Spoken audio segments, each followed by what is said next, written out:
again, fatigue starts sitting in these fourth and fifth round, and a lot of muscle memory is going to come into play. A lot of practice and understanding your deck the most, and also what the opponents can do. And we actually get to see. I don't think it's Robert, but it is Roger on one side. That one changed, and then we'll see what the names end up locking in. But we do see a Steel Amber on one side, and we see Emerald. There is a Cheshire Cat played as Ink face down, so we're gonna get to see a little bit of aggro action here. So it's actually Steel Emerald on one side versus Steel Amber, and super exciting to see. We actually get to see an Aladdin played on turn 2 versus the Prince Eric on the other side. So very exciting. Oh, yes. We haven't seen this particular Aladdin today, I don't believe, as far as on stream. Yeah, so this Aladdin, not very popular because of the fact that it only has 1 willpower, very susceptible to something like the shifting Tinkerbell. But that Aladdin does, because it has only 1 willpower, get 2 questing power as a result. Not looking too powerful in the face of this Prince Eric, but actually Hercules helping out a lot more. Hercules, obviously, with the bodyguard mechanic, allowing it to quest for 2, and at the same time, being protected from Prince Eric on the way back. So, and then we get to see the Emerald Steel deck list. And does anything jump out to us from this deck list? So we were talking so much about A Whole New World in the Amber context. We do see 3 copies in this particular Emerald Steel variant. The bodyguards, like you mentioned, Hercules coming through. But I also want to see the impact of the Cuscos and Hans. I feel like are very important in Emerald. Just those 3 lore points, seeing when you can get Hans at 4 cost being inkable, and then having that 3 lore threat with still a 3/3 body can be pretty significant. Yeah, so he's definitely a significant body for the cost. And specifically, I want to see Roger play around the sort of smash effects and make sure that he definitely protects the Hans when he gets to play. So it's going to be very important when the Hans actually hits play. And also, I do want to see how well he can transition from this early game into the mid and late game, because being able to actually quest twice with this Aladdin is incredibly powerful. And then we do get to see that whole new world, giving him access to more cards later on. And Amber Steel deck list, it does seem to be that sort of slower, more mid-rangey list that we saw previously in round 3, actually, with no whole new worlds from this side. I was trying to get a peek behind the curtain, and I do mean the literal curtain that is between us and the station on the stage. But I think it's the same one. So we're I doing remember the pink shirt. We're doing a little Robert following campaign here on stream, and the Robert build-up. We're going to see if Robert can actually continue his undefeated streak here, or will the Emerald Steel deck actually... Ooh, and we do get to see a Grab Your Swords dealing effectively with the Aladdin and then putting 2 damage on the Hans. Hans, again, having that 3 willpower, not actually falling to that, so it is going to quest at least once, presumably. We'll see. And the Steel Hans we haven't seen in action much today, but we have talked about it a decent amount just because of that ability to ping down and whittle your opponents while garnering that lore for yourself through questing. Kind of when you're pairing that with some of the ping damage of Tinkerbell, then you can really add up over time, or multiple cases through which Roger should eventually try to deal with it, but got the big beefy Hans on the opposite side. Yeah, and it's pretty powerful in this particular scenario, one Hans versus the other, because this Hans can actually quest for 2 and at the same time take the last point of willpower from the green Hans. So pretty timely that he has that available to him, but A Whole New World is actually going to reset the game here. Critical note, unable to sing it because Hans is only a 4 cost, not a 5 cost. So Robert is actually going to get first crack at these brand new 7 cards, 8 when he draws for turn. But resetting the game, never too bad from the side of Roger. Yeah, complete reset. That's always what it feels like when A Whole New World comes in, because that's pretty much exactly as it is. You get 7 cards fresh into your hand and see what you can do with them. And I think that decks that are much more reliant on comboing, where you're focused so much on building the combos into your hand, usually feel a bit more the frustration than those that are just trying to get bodies down. A lot of those with the earlier kind of low-cost cards, like, you just gave me some other ones that I'm supposed to be throwing down. Yeah, like A Whole New World, a lot less efficient against opponents who are trying to curve out, play a 4th ink and then play a 4-drop, play a 5th ink and a 5-drop. cards decks that are doing that actually run out of cards pretty quickly, and a whole new world, just refuels them for free. That might actually be a consequence of why players that are playing Amber Steel are not playing something like a whole new world anymore. At least from the side of Robert, he's been really successful so far without it. Is because just giving 7 cards to an opponent who's curving out on you is not ideal to what you want to be doing, and understanding the format in that way is Robert. So that lends itself to why he is undefeated right now. Yeah, and I think the fact that we just witnessed Robert coming off of a matchup that went 2-1 where his opponent just had that heavy pivot point. It was the, Sapphire deck where, ran out of steam, one and done. And you could see by Robert's response, he just knew exactly where those windows are, clearly very tenured, knowing the ins and outs of his own deck as well as those conditions for his opponent. And it's nice when you can kind of get that warm up into it when you're coming off of these victories. Yeah, and imagine in that scenario, Robert actually resetting the Sapphire player's hand in that game and giving them 7 new cards. It would have been a lot more difficult. In this case, actually punishing a little bit of what Roger was doing there, because these new 7 cards actually lend themselves to being able to deal with the board completely. So Roger has now no cards in play, and at the same time having complete board control with double aerial, being able to sing 2 5-cost songs and also adding a hook to the table as well. So just pure board control. But again, Roger does have 7 lore, so he is on his way. So we're going to get to see what his follow-up is in this case. Brand new hand as well here. So see what he ends up throwing down to try and push that 7 lore that has been acquired all the more. 3 standing, though, for Robert in this opposition. 1 Inkwell advantage for Robert as well, or Roger, rather. 2 R names in this one. Yes. There we go. And we were talking about Mad Hatter because draw, always so important in any card games, right? It's one of the reasons that you see Amethyst combined with so many inks, but Mad Hatter being one that not only offers that high questing potential, but the ability to draw a card, and being a 4 willpower unit seems like it often gets a couple slams into Mad Hatter unless they decide to use some kind of removal in addition to challenges. Yeah, so exactly that. Normally Mad Hatter drawing at least 1 card, if not 2, and at the same time having that 4 willpower threshold in order to force a hard removal as opposed to something like chip damage from the side of Amber Steel. So an incredibly powerful card in the matchup, and we do get to see Robert dealing with it with relative ease. I mean, he did have to expend some cards for it, but again, that very powerful 4-drop Steel Hans, being able to chip damage in combination with other cards to just get through it pretty quickly, and at the same time, everything sideways. Yep. And this matchup, kind of as you're saying what Robert's able to do to handle Roger, things like smashes just become so valuable. Yes, comboing any type of damage of 3 with Hans, as you mentioned, but also I'm thinking things like Cheshire Cat where, just throw down.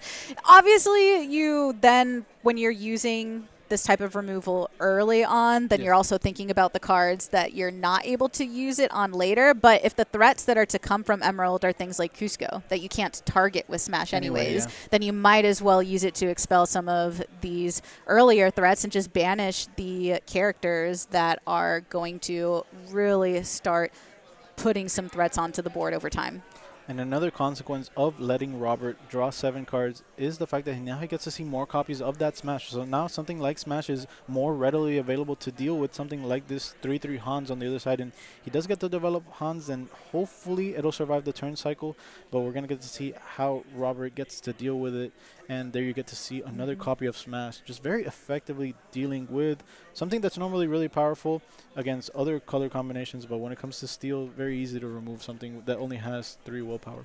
There are so many just characters in general that have only 3 willpower, which is just enough when facing off against some of the 2 willpower characters. But then in this case, Smash just feels like you get the totality of the value available. So using that to clear, you can see just how much presence Robert has on the board right now, which is why he feels so willing and able to just go ahead and quest, bump up to 13 lore at this point, nearly double what Roger has. Yeah, and Robert doesn't really care how Roger wants to try to handle most of his board, simply because, first of all, Roger doesn't have a board, aside from that Flame Rider, but at the same time, the removal is just not good removal against wide boards, right? Green, very effective at questing, but not at dealing direct damage. So this does seem like a little bit of an unsurmountable lead, and it feels like the game shifted when Rogers decided to draw 7 cards and effectively pass a turn, his turn 5, not being able to sing the Whole New World. It's very different when Whole New World actually gets sung with something like that, Ariel, because now you are the first one to benefit from your brand new hand.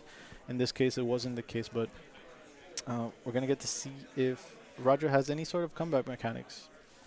Ariel does just get a lot of value off of that being able to sing for 5. Oh, my goodness. Because it's just your own way of accelerating the pace of the game without having to worry too much about replenishing or utilizing your inkwell to have such a swingy effect. And now, Robert, with a lot of these low-cost cards, one of the first things that can happen is running out of options in your hand and just throwing too much down. But it says, okay, I've got everything here. I'm not worried about it. I'm still fully flush and still have many threats. I think Hans getting so much value, too, because Flynn Rider on the opposite side, for instance, right? I love the text of Flynn Rider because of the specific of when challenged is when you actually get that opportunity to discard a card in the enemy's hand, which you think, okay, but he's not a very big body, so most things that challenge him wouldn't be that case, right? But sometimes early on, you do have those 1-strength units. Someone like Hans can just take 2 rounds to be able to ping him away and not worry about that and still maintain the hand advantage. Yeah, and very consequential, not triggering that Flynn Rider effect to discard a card. And at the same time, Hans gets to quest while he does this as well. So Hans actually has, like you mentioned, gained an incredible amount of value over the course of the last few turns, and it hasn't been very easy to deal with.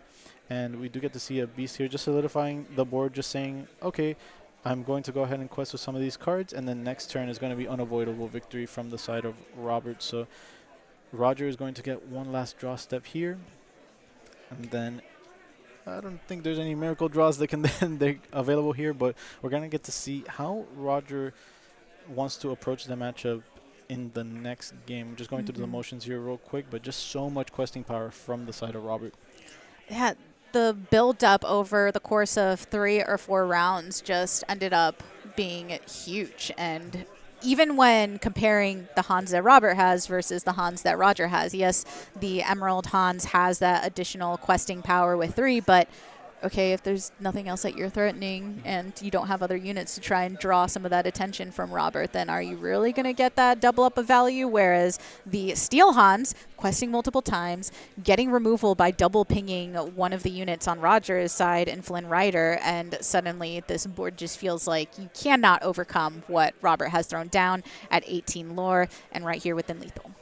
Yeah, so Roger is actually going to shortly go into game 2, but he does actually do something that I like, which is he's going to get a little bit more information about Robert's deck. So he basically uses a Whole New World to reset both players' hand, and he gets to see a few more cards that were discarded from Robert's hand. So just getting a little bit more information before actually conceding the game. So you do get to like that little nuance because, again, just information is power in this case. And so Roger, right before conceding, he knew he was going to lose that game, but he gets a little bit of information going out the door. So that can go a long way, and that's where you're about to face off against the same exact deck, and that can very much inform your decisions and how you decide to carry out the game. Yeah, so we're going to get to see how Roger wants to approach the matchup in game 2 because, again, he did open up a pretty decent opening. He went Aladdin on 2, which is exactly what he wants to be doing. He protected it with a Hercules on turn 3, got to quest twice with it. So his early game was more or less what you want to see. Maybe not in the matchup, but like overall it was a decent opener. So how does he actually pivot from that? Maybe he prioritizes more the mid to late game. Maybe he tries to deal with that Steel Hans that you were mentioning before. Just got so much value over the course of the game. Try to find a way to remove that from the table, maybe. Yeah, I think that sometimes with characters like Hans or a lot of these characters that have value, but it feels like it needs to stack over a few turns before you really feel the impact. That can be a tough position because you think, okay, do I expel some of my heaviest resources now to make sure they can't do anything, or leave an opening and you think, okay, I thought that this wasn't the direction they were going to go. I didn't know that they were going to widen the board so much. I thought that I was only going to have 2 units that I had to worry about, and when you get as flooded as Robert was able to make it, choosing to take away Hans, who, yes, is pinging down your team versus some of the other bigger bodies that have more questing power, your decisions become more difficult, and it feels like there's a disadvantage to every choice that you make. And I think that Robert put a lot of pressure to have Roger really feeling that.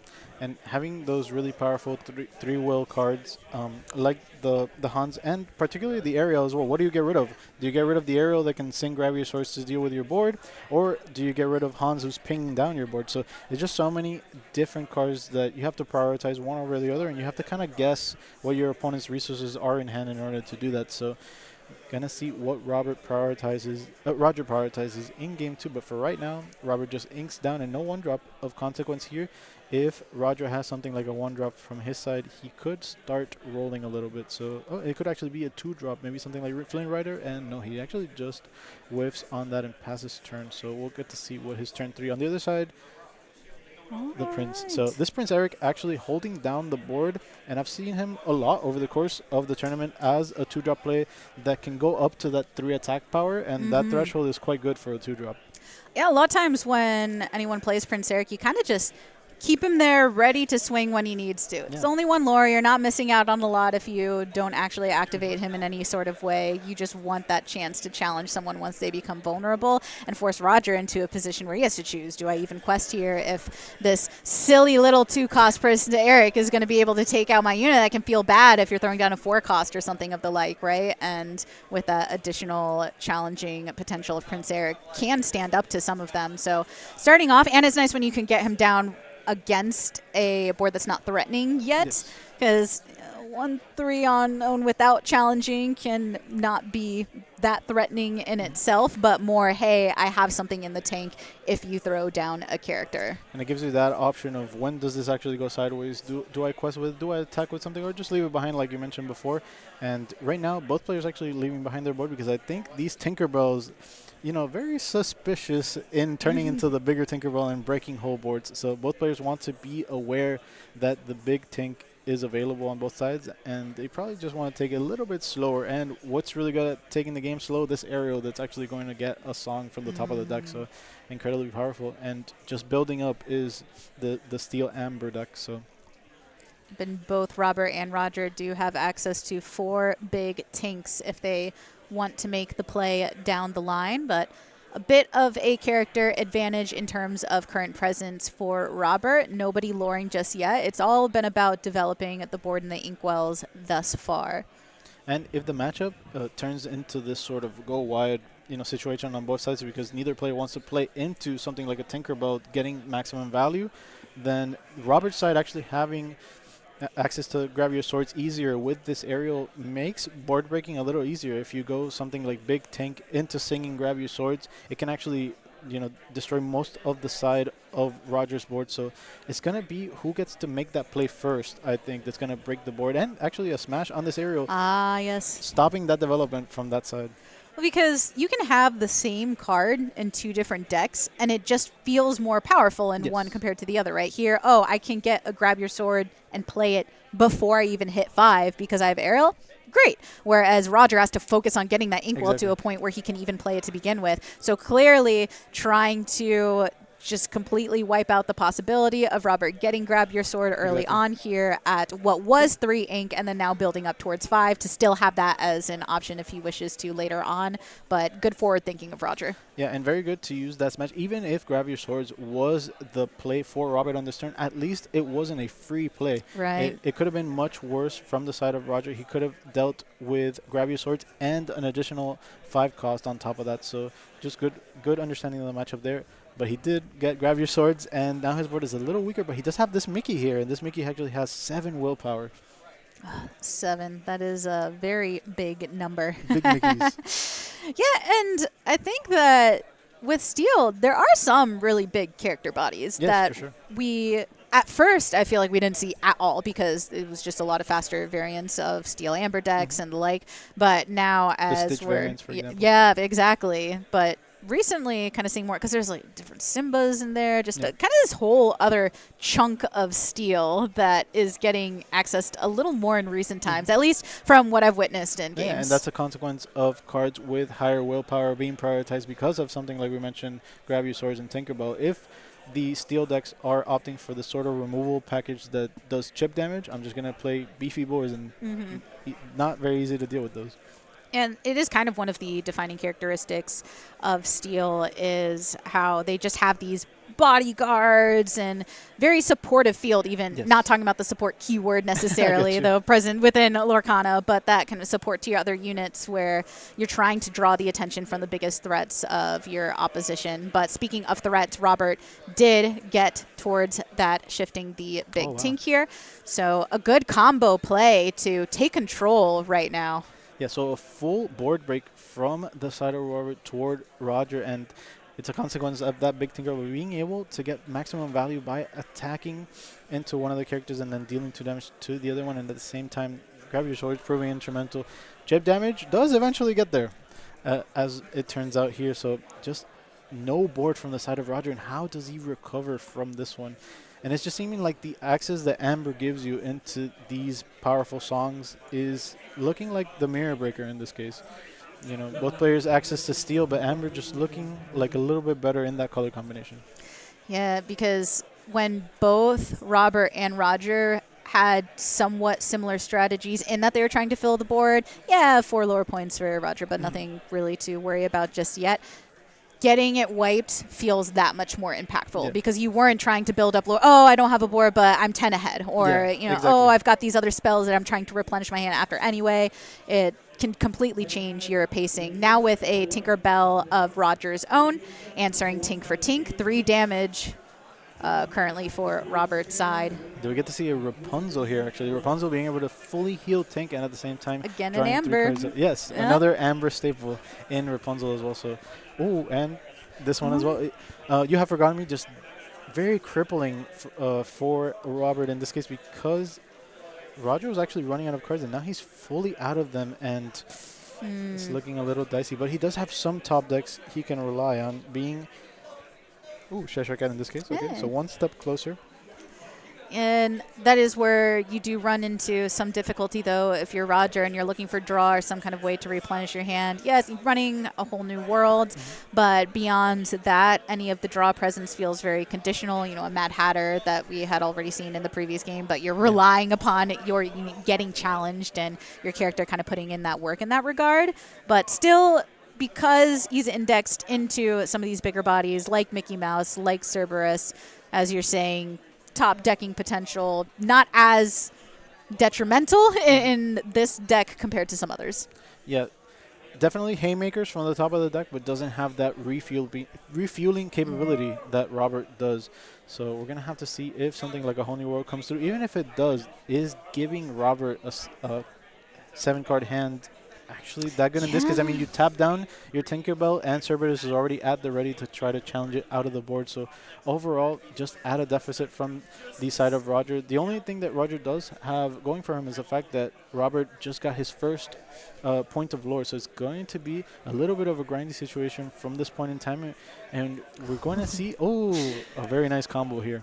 Yes, indeed. So Hades has become even more prevalent in Amber as well. Just that ability to bring something back from discard and really index all the heavier into your win conditions. Ariel, great win condition. Yes. And we get to see buying back the Ariel, actually getting it from the discard pile, not necessarily relying on the fact that you have to draw your other copies of it. If one gets dealt with, you can use that exact same one. So it's almost Hades acting as a 5th through 8th copy of other cards in your deck as well, and just giving it that maximum versatility while at the same time getting a lot of good card advantage is Robert. So we do get to see little Tink from the side of Roger. Good, but maybe he wants to see a little bit larger, being something like Cusco. We haven't seen Cusco in the entire matchup right now, and he desperately needs one of those, as Cusco, one of the best options at not getting targeted by something like that Tinkerbell effect, as well as other cards. So just in general, the deck not being too kind to him right now, but we will see if he tries to draw out of this. He is at 6 lore, and with the 5 lore in play, that's 11. Almost more than halfway there, but is it going to be enough? Is my question. Now, Robert, for a second, looked like was feeling safe enough to start questing, with that single lore, but just as quickly as Roger bouncing back. We will have to see if it ends up being enough. Maybe another tank to shift on here if needed later. But I think one thing to consider there is just the units are getting larger on Robert's side. So Yes. the single ping of damage across doesn't have as much of an impact when you're having. You still have Hades and things like that that can just follow up with one more ping afterwards. But Ooh, grab your sword too. nonetheless, yeah, grab your sword. Coming in hot. And again, this grab your sword's not the maximum value because it doesn't actually deal with any card on the other side, but now sets up for something like a big Tinkerbell for the side of Robert, being able to deal with that Cheshire Cat and chipping even more to the other two cards. But overall, just a value grab your sword at this point. And does this actually incentivize Roger to try to quest with some of these cards? Maybe he's afraid that they're going to get dealt with over the course of the next few turns.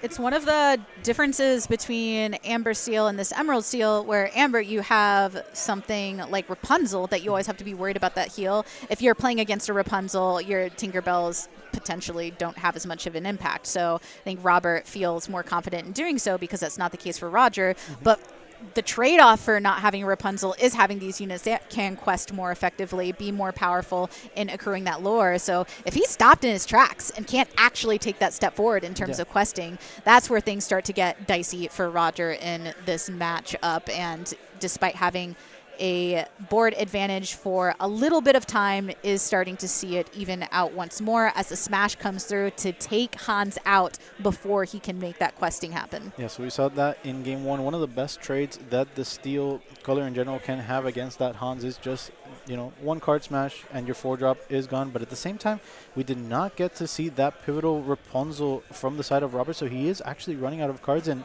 still the only player with Tinkerbell on the table is Roger. So if Roger over the course of the next few turns can find some sort of these haymakers, and speaking of haymakers, a top decked aerial from, and we're gonna get to see, hopefully it doesn't whiff. If it grabs something like a Be Our Guest, that can kind of chain resources into each other. So, and this server is very confidently just going sideways with that 6 willpower. It's been quite instrumental. It's already gotten, I believe, 4 lore over the course of this game. So, good doggo. Yeah, the doggo gets to have freedom because of smashing the bad things away. Exactly. And even though Roger has had access to his Tinkerbell over the course of the last few turns, he hasn't been able to quest with it because he wants to save it for this exact situation. He gets to deal with Cerberus and the aerial as well, so deciding to cash it in now, and both fields actually empty, and this is going to actually turn into a top deck war. And not as timely as he wanted it to be. Robert would have loved that 1 or 2 turns ago, but still knows that this is going to turn into a lore race, and he is actually a little bit behind in that race, so he just plays it on the table.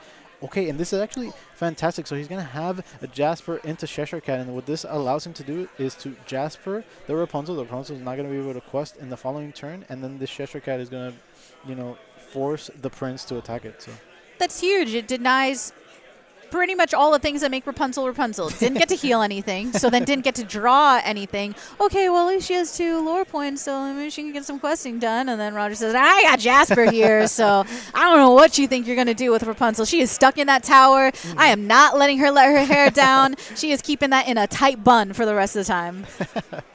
and I do like the references to the movies. They're quite good, but still, Robert does have a few more draw steps in order to draw something really good. And BR Guess is exactly what he was looking for. Now he can actually try to find in the top 4 cards some sort of pivotal card. Something like a big Tinkerbell here would be instrumental in making inroads on this board. And does he actually find it in this turn? He is facing down something like this Cusco that was actually one of the best top decks for Roger. So this is one of the more important finds. Can Roger actually make, and he does find the larger Tinkerbell, so that is fantastic, and just enough ink to be able to play it. Oh my word, I got so tense there. We've been waiting for Cusco to pop up, and anytime that the hands are feeling a bit famished, there's that much more pressure on what you end up drawing into. Cusco can be so effective, but yeah, Robert still being able to draw into some significant strength with that Tinkerbell. So just as soon as you get, you know, one of your winning plays, there's an answer waiting on at least getting some of the tick damage, though you wouldn't be able to actually target the Cusco with the secondary portion of the effect when banishing, but a big body to slam in. And Rapunzel was actually the other card in the hand. So not only is access to the Tinkerbell in hand, but also Rapunzel gets to heal 2 and draw 2 cards. So in this top deck war, actually Robert gets a little bit ahead. Oh And my again, we goodness. talked about the consequence of having those powerful Amber draw effects in a situation like this. Even though Roger found Cusco, that was, I feel, the last turn that Robert could actually try to find a pivotal card, and he actually found multiple in that case. So very good on Robert's side. And what can Roger actually do? If he changed together a few more Cuscos, he could actually end this game over the course of the next few turns. Cusco obviously having that 3 questing power and the ability to no touchy, not allowed to be touched by any of the other effects. But is it actually going to be enough? This race is actually incredibly close from both sides. Rogers doesn't have the ability to deal with any of the cards in play, so he's just going to say, okay, I'm questing instead. Yeah, I mean, as we said before, this is the first Cusco of this game. First Cusco of this match, actually. So that means there's still 3 in the wings waiting to be drawn. And double Cusco can end a game. And you just leave them there until you're really close to just the 6 closer that you need. And right now at 16 lore for Roger. Any 2 cards in the game. And pivotal, he actually top decked a Mad Hatter. So Mad Hatter, a little bit less powerful than Cusco, but only in some matchups. In this matchup in particular, actually, the chip damage is not going to be enough to deal with the 4 willpower. So it is effectively just a 3 questing card that has to be dealt with. And how does Robert actually go about doing this? Step 1, playing Big Tink. It feels like that's the first part to every board break is the Big Tinkerbell. It would slow Robert down so much if he just slammed multiple characters into Cusco, because he's also trying to win the race now that it's 16 on Roger's side and having to sacrifice some characters here. It's just the Mad Hatter standing on the side of Roger. That Cusco was a big threat that needed to be dealt with. So Roger no longer in game-ending territory, one off of it, but still very close. Yeah, and this card has to be fundamentally anything with questing power, but a larger character card, the 3 willpower and more, just to not be dealt with by something like a smash or any sort of chip damage effect from the side of Robert. If Roger can actually top deck any character card with decent amount of willpower, it might be just enough to get him to that magical 20 number. He is going to go to 19 at the end of this turn. And what actually did he top deck? A big Tinkerbell! Woo! Big Tinkerbell! So, oh my god, this race is incredibly exciting. So now Robert actually has to find a way to deal with both of these characters if presumably Roger quests. And now this is actually an interesting inflection point. So does Roger just wait a turn and force Robert to have something like a smash? Or does he quest with the Mad Hatter this turn, go to 19? That would allow Robert to actually attack with Tinkerbell and more easily deal with the Tinkerbell on the other side. It's just an interesting inflection point, and he doesn't actually decide to quest. So, and now he needs a top deck, does Robert.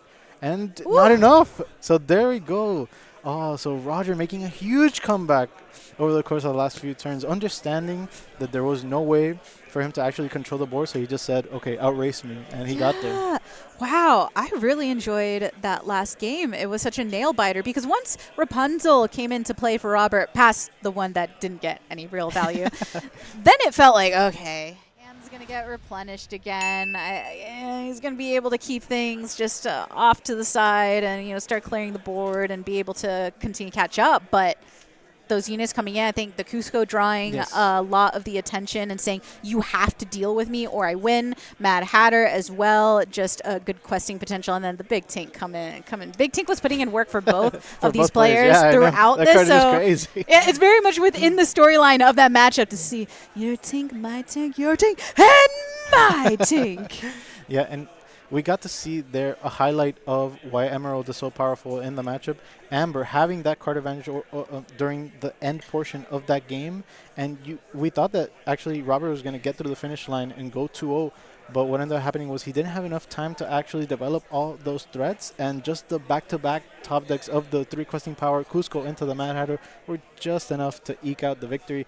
And there was just not enough chip damage to deal with those cards because, again, they have, with the Tinkerbell 5 willpower, the Mad Hatter 4 willpower, the Cusco 4 willpower. It's just so difficult to get through a lot of these threats. We will see who comes out on top in the third game of this matchup. Who gets rid of the threats? Who makes threats of their own? and gets away with the dub. 1-1 between Robert and Roger at our PPG Lorcana OP Tour Miami. And again, Robert is going to be on the play for Game 3. Incredibly pivotal against decks that are trying to curve out, like we mentioned before. Just being ahead in play and having something like that Prince Eric already in play for when the opponents try to play the 3 willpower cards, like the Cheshire Cat, for example. Just all the more good for Robert in that situation. But can Roger actually, make something out of this early game? Because, again, we've seen Grab Your Swords be a lot more effective from the side of Robert. So maybe those pushback mechanics not as good from the Emerald Steel side. And when you have the early Prince Erics and cards like that, the Grab Your Sword when paired with the Aerial, it becomes so much more effective because of the number of units that fall within that 2 willpower range. But we will see what happens here.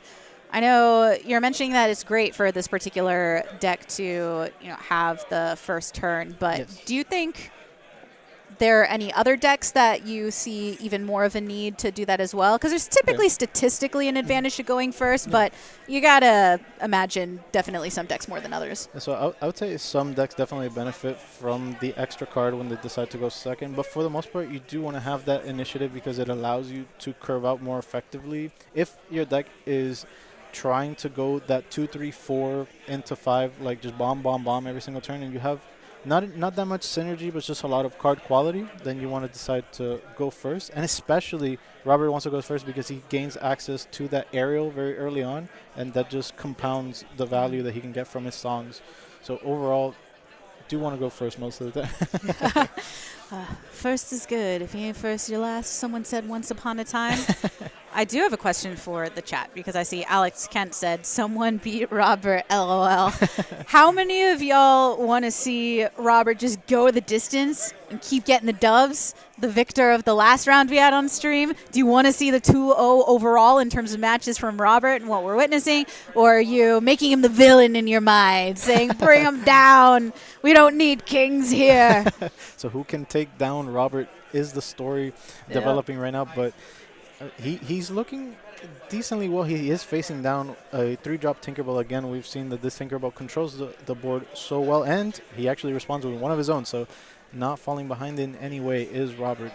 And most of his games have gone down to this pivotal Game 3. Can he clutch this one out like he did the previous one? And just a consequence of the deck choice, right? Steel Amber, just an incredibly powerful deck, and we've seen that Robert understands these matchups quite well. Yeah, and chat definitely giving props for understanding these matchups too, just like you just were saying, knows how to play this deck. I see some declaration of red purple as the villain.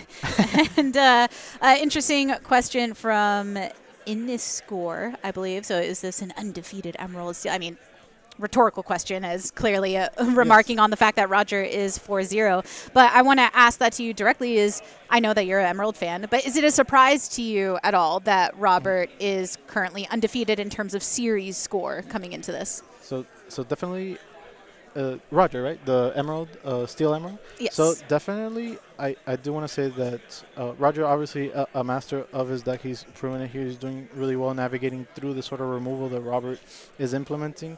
Overall, I do believe that he is going to face some difficulties over the course of the tournament because of, for example, using a whole new world and that card not being the most wonderful in what we've seen the decks overall over the course of the weekend. Obviously, that card incredibly powerful when it resolves, but it can be a little detrimental in some scenarios, and a lot of people seem to be building their decks to not necessarily counter but not be too terribly affected by it. So we're going to have to see how well Roger can navigate, can he actually use that card to his advantage in most scenarios, or will it actually prove to be detrimental for his deck moving forward? But again, that just might be a consequence of the fact that Emerald doesn't have that much card draw. So he might just say, okay, refueling myself is more important than them getting 7 cards, and that's just what it is. But overall, I do think Roger has a color combination that can win an event like this one, and so far, he's proving it. So. Off of cards like Krusker that we're finally starting to see a bit more of in this match. It took so long in the last game.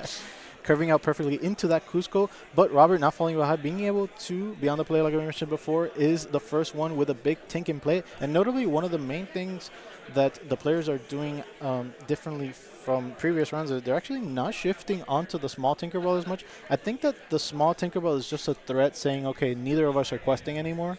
And then now that they're on that 6 ink territory, you can say, oh, I'm just going to play this, keep my 3-drop, and also have the 6-drop in play at the same time. Yeah, I think when it comes to shifting, that's one thing that I'd like to track over time, just the development of the strategy. Because when it first came, okay, well, I really want to prioritize using shift in a way that I can have my curve earlier, I can get these units out. But sometimes just having multiple bodies on the board is so useful. And if you're already at an inkwell of 6 and there's not really some other play that's more advantageous for that shifting, then why not have that additional threat? The willpower on Lil Steel Tink isn't that bad to really be able to have some stickiness. Especially when paired with something like Rapunzel. If it does go up to the 3 damage, and then we're going to get to see actually some attempt at breaking the board here. We're going to see where that attack actually goes into. Tinkerbell ready to attack the Cerberus, so it's actually going to be a full trade from both sides, but it does get to take down the Tinkerbell on the other side. So Roger's saying, okay, I have a decent grasp over the board. I'm just going to make some consolidations here, and then at the end, Cusco stands tall. Yeah. Cusco has a lot of attitude, and we're very fitting, very reflective of the character in the movie. But Roger, feeling good about the fact that Cusco is still alive on the board, did get a decent amount of value, has the Hans as well. So the presence of lore available for Roger is pretty threatening in this instance that Robert doesn't want to let get completely out of hand. And here, this BR guess might be a consequence of the fact that Robert is actually looking for another big Tink, because it would be beneficial to get rid of both Cusco and the Hans on the other side. And he does actually have exactly 4 ink left in order to be able to do that play. And he's saying, okay, I know that my Tink is going to be gotten rid of on the other side, but he does have to get rid of this 6 questing power from the other side. And he actually can't. He only has the Hades here, so he has to wait an entire turn cycle after presumably picking up this Tinkerbell from the discard pile. We'll see what he actually ends up deciding to get, but there's going to be 6 lore made for Roger on the following turn. 6 lore. That is a lot. Already over 25% of the way there once Roger decides to quest.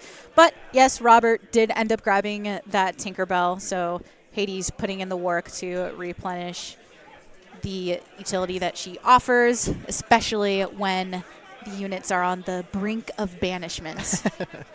And very important that this green Hans actually has 1 damage on it, the Tinkerbell being able to get rid of it. So at any point in time that this Cusco goes sideways, we can see that trade happen. But something tells me that Roger does not mind gaining 6 lore here. And he actually has the counter with the Mickey as well. Now if there's a shifting Tinkerbell on the other side, Mickey will not actually fall to it unless this Hades is also invested. So a lot of check marks from the side of Roger in order to take a lot of control over this board, and we're going to get to see how Robert tries to deal with this. And I think Grab Your Swords would be one of the pivotal cards for Robert to have in this scenario if he actually gets to draw it.